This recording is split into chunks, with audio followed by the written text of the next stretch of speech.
जानते हो कि वो कौन सी 3 खास निशानियां हैं जो ज़ाहिर करती हैं कि अल्लाह तुम्हारी मनचाही चीज़ को तुम्हारा मुकद्दर बनाने वाला है।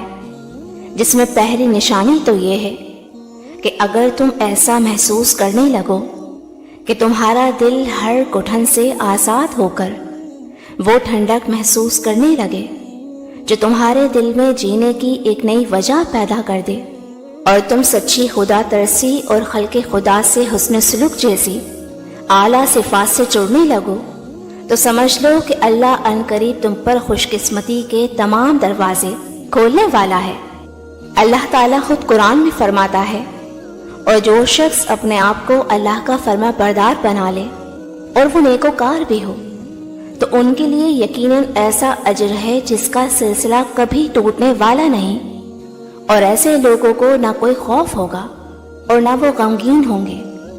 तुम्हारा मुकद्दर बदलने की दूसरी निशानी तो ये भी है कि जब तुम्हारा सब्र उस इंतहा पर ले आए कि ताकत और इख्तियार होने के बावजूद भी तुम सुनकर अनसुना और देखकर अनदेखा करने लगो, और बोलने की चाह होने के बावजूद भी चुप हो जाते हो, तो जान रखो कि तुम्हारी ताकत की ये बेबसी और बर्दाश्त का ये रवैया तुम्हें रब की निगाह में ज़ेर नहीं बल्कि सब्र बना देता है।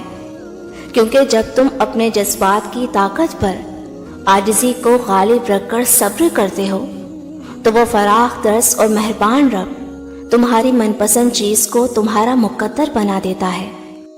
अल्लाह कुरान में तुम्हें इसका इशारा दे रहा है, और आप ऐसे साबरीन को बशारत सुना दीजिए कि उन पर जब कोई मुसीबत पड़ती है तो वो कहते हैं कि हम तो अल्लाह ही के मिल्क हैं और हम सब उसी के पास जाने वाले हैं। इन लोगों पर ख़ास रहमतें भी उनके परवरदिगार की तरफ से होंगी, और यही वो लोग हैं जिनकी रसाई होगी।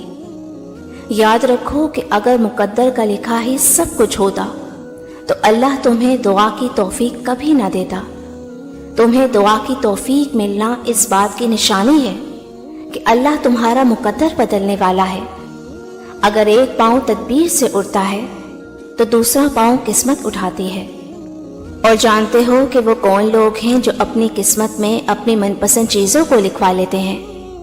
तो याद रखो कि वो लोग जो मुस्बत सोच को परवान चढ़ाते हैं और बुरे से बुरे हालात में भी अल्लाह की रहमत के उम्मीदवार बने रहते हैं, यही वो खुशकिस्मत लोग हैं जो अपनी किस्मत में अपनी मनपसंद चीज़ों को लिखवा लेते हैं।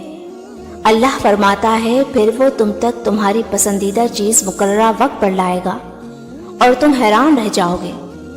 कुरान खुद कहता है कि तेरा नसीब तुझे मिलकर रहेगा, चाहे 2 पहाड़ों के नीचे हो। मुतमईन हो जाओ, तुम वो दिन ज़रूर देखोगे जब तुम्हारा मुसव्वर तुम्हारी ज़िंदगी की बिगड़ी तस्वीर को ऐसे हसीन रंगों से भरेगा कि तुम खुद अपनी खुशकिस्मती पर रश करोगे इंशाअल्लाह। मेरी दिल से दुआ है कि अल्लाह आप सबको शादो आबाद रखे, आमीन। व्यूअर्स, अगर वीडियो अच्छी लगी हो या कुछ भी सीखने का मौका मिला हो तो मुझे लाइक और कमेंट करके ज़रूर बताइएगा, और हमारी हौसला अफजाई के लिए चैनल को भी ज़रूर सब्सक्राइब कीजिएगा। जज़ाकल्लाह।